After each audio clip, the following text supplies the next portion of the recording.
Yo! I'm here with a look at Quantum Break. A little late on this. PAX East and lots of other shit got in the way. But better late than never. I just kind of want to share my thoughts on this game. And Quantum Break is a Remedy Studios game. The developers of Alan Wake, Max Payne. Remedy makes very few games, but they take a long time to make their games, and when they do, they turn out to be pretty quality games. This game is on the Xbox One, and it's also on the PC. So what is Quantum Break? Quantum Break is a time travel gone wrong type of game, type of story. You play as Jack Joyce, who is also acted and performed by Shawn Ashmore of X-Men fame. You get caught up in a fucking time travel experiment, and then all of a sudden you have powers, and then all kinds of shit goes crazy. I don't really want to spoil anything because this game is very, very, very story-driven. It's a linear game, and so I don't want to really give away any plot details. But that's the basic premise of this game. The villain, Paul, played as Aidan Gillen from Game of Thrones, aka Littlefinger.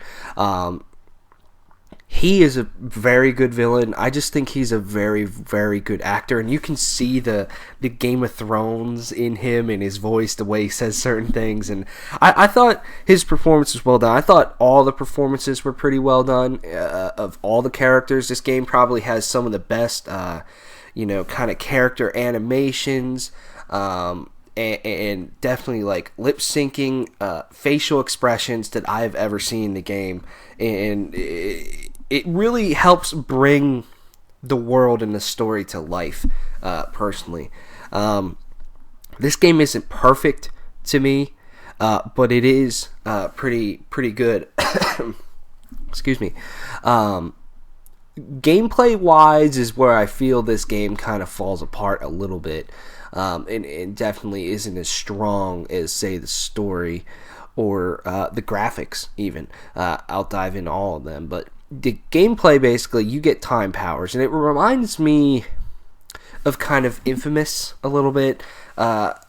If you're following me, you get a time shield, you get a time dash, you can kind of make a little bubble around an enemy, shoot some bullets into it, now stop the time just in that little bubble, and then when that goes away, boom, all the bullets go into the enemies.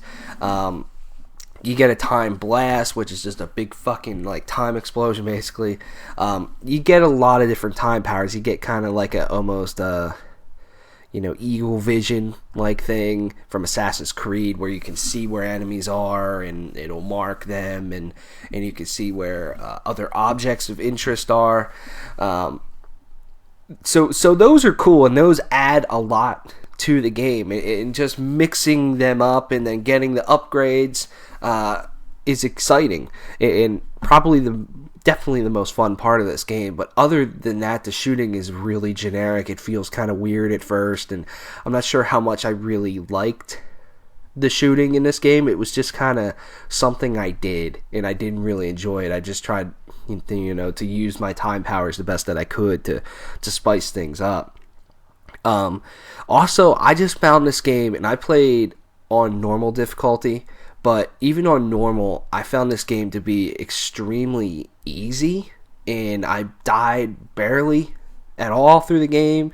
And I usually play games on normal, and I will die. I'm not fucking the number one person in the world at video games, but I just thought this game was a fucking cakewalk up until the final boss, which the final boss isn't hard. It's actually really easy once you figure it out, because the game doesn't really tell you why you're dying, what you need to do, and I'm all for games letting you figure shit out, like Dark Souls or Bloodborne or something, that games like that do it in such a excellent way. But this was just really frustrating and just kind of stupid. They just were throwing enemies at you, and I'm just like, what the fuck is this? The final boss is really, really bad in this game, like very bad.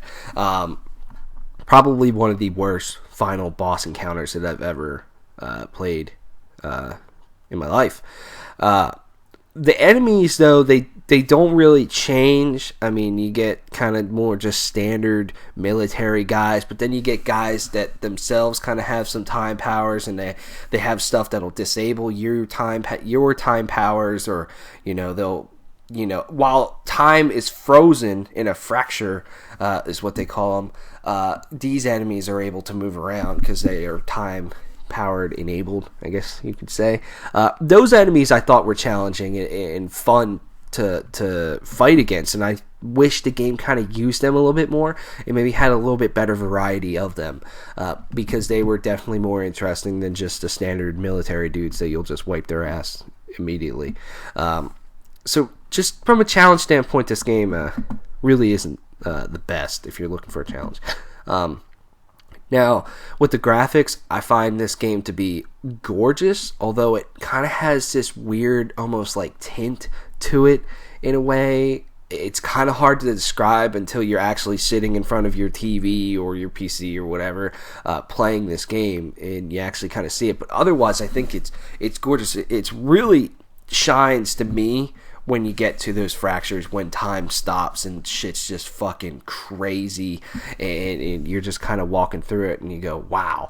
But there is a great attention to detail in a lot of the environments in this game, and I just found it to be awesome. There is a little bit of performance issues. I had a little bit of frame drops. I play on Xbox One, and also I had a couple of glitches where my character just kind of got stuck in a jump and he was just floating like he was falling.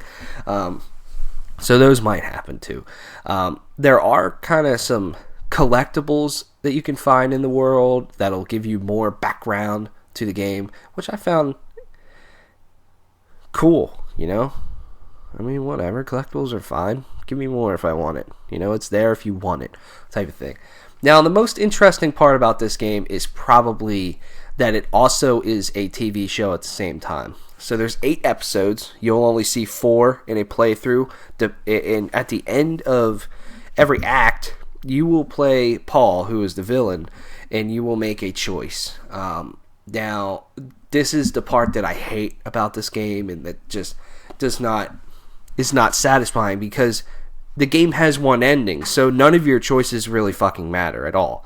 It's an illusion of choice, and it kind of sucks. I mean, it's kind of like, okay, I want to just tell me the fucking story. Like, this is pointless right here, especially if I'm not going to get an alternate ending, It's just kind of dumb, and I feel like they wasted a lot of time doing so. I much rather would have liked the act to just end with some type of plot, and then the TV show to have some type of plot. And there's 4 episodes total, and those episodes had a little bit more production value because they could have spent more time and money on each specific episode instead of doing double that, if you're following me. Just tell me the story. I don't, especially, like I said, if I'm not going to get an alternate ending, I don't care. Most of the time, I did not care. And that's the part that sucks. I think the TV show, some people say it's good. I personally found it to be very boring and bad. I thought the acting was just kind of whatever. The characters were whatever. and it's got a low production value, and that's I'm not knocking it for that. It's kind of cool to be honest with you, but say they cut out 4 other episodes and just said this is it. They could have put a lot more into it. The TV show follows the villains in the Monarch Corporation, which is the enemy in the game, and I thought that was awesome. Cool. Let me know their motivations. I know what's going on in Jack's world. Tell me what's going on in their world. I thought that was an awesome thing. It's just I just found it to be very boring to watch personally.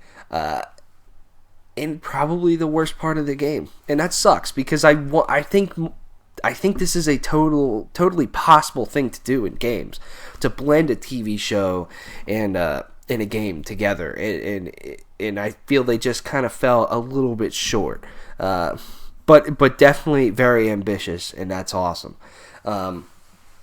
Another little annoying thing to me is that the upgrades are collectibles in this game. Basically, you have to find them in the environment. I think there's like 46 of them, and I only found like 15 going through. And I don't know. I get exploring, but that's what the collectibles are for to me. You explore for those things, not the upgrades. I just wish they would have found a different way to give you the upgrades. Overall, like I said, I enjoyed Quantum Break. I thought its story was pretty well done. I was thoroughly engaged in the story, minus the TV show piece. I thought the characters were well done. I thought the gameplay was okay. With the time powers definitely add to it. And the TV show just kind of falls on its face a little bit. Overall, I think it's definitely worthy of a playthrough. It took me about 8 hours to get through the game. You're probably looking at 8 to 10, probably. And, I think if you are an Xbox or a PC player, definitely check out Quantum Break. It's a good game. So yeah, thanks for watching. I'm going to give this game an 8 out of 10, and I'll see you next time.